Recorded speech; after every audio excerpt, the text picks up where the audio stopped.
Salut les amis, c'est Paolo. Bienvenue sur FastProg. Nous allons ensemble raccorder deux paires de DIR10 en série. Ce cas de figure peut se présenter si par exemple votre installation comporte plus de 3 dispositifs de sécurité, puisque c'est le nombre d'entrées disponibles sur la ZM3E. Cette configuration ne vous permettra pas d'associer un mode différent aux paires de photocellules qui seront branchées en série sur la même entrée. C'est-à-dire que si vous choisissez, par exemple, que l'entrée CX soit configurée en mode C1, alors tous les dispositifs de sécurité branchés en série sur CX auront le même fonctionnement, la réouverture durant la fermeture en cas de passage entre les cellules. Je vous expliquerai ensuite comment les activer sur la carte de commande ZM3E. Pensez toujours à mettre hors tension votre automatisme avant toute intervention sur la carte de commande. Vous n'êtes bien évidemment pas obligé d'effectuer votre câblage dans l'ordre présenté maintenant. Voici représenté en haut le bornier de la carte ZM3E. Plus bas à gauche, la réceptrice RX et à droite, la cellule émettrice TX de la première paire de cellules. Plus bas encore, la réceptrice RX et à droite, la cellule émettrice TX de la deuxième paire de cellules. La borne 2 de la ZM3E doit être raccordée à la borne 2 de chaque cellule de la première paire et aux 2 de la TX de la deuxième paire. N'oubliez pas le pont entre les bornes 2 et C dans la RX de la première paire. Raccordez ensuite le NC de la RX de la première paire aux 2 de la RX de la deuxième paire, puis encore le pont entre 2 et C.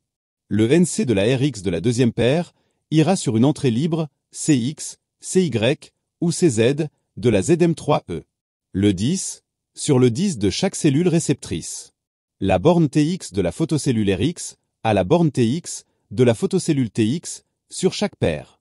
Et voilà, le câblage est terminé. Il nous reste plus qu'à activer l'entrée sur laquelle vos photocellules sont raccordées. Pour cela, maintenez la touche entrée appuyée jusqu'à voir apparaître le menu langue sur l'afficheur de la ZM3E. Puis, appuyez sur la flèche de droite une fois pour trouver le menu fonction. Appuyez une fois sur entrée, la fonction fermeture automatique s'affiche. Appuyez 7 fois sur la flèche de droite pour trouver la fonction CX.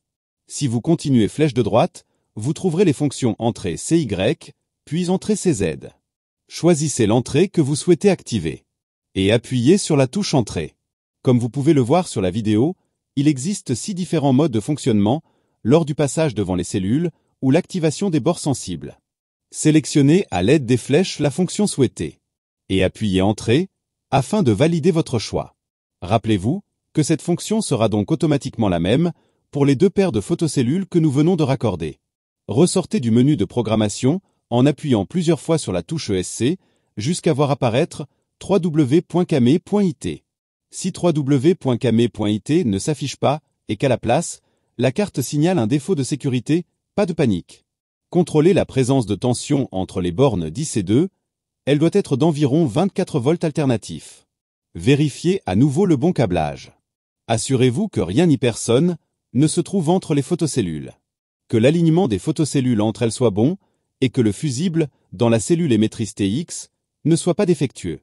En dernier recours, si après tous ces contrôles, le défaut persiste, alors le test le plus efficace consistera à débrancher les photocellules, les décrocher des piliers, de les apporter à proximité de la ZM3E, de les espacer de 1 mètre l'une de l'autre et de les raccorder avec des fils apparents uniquement.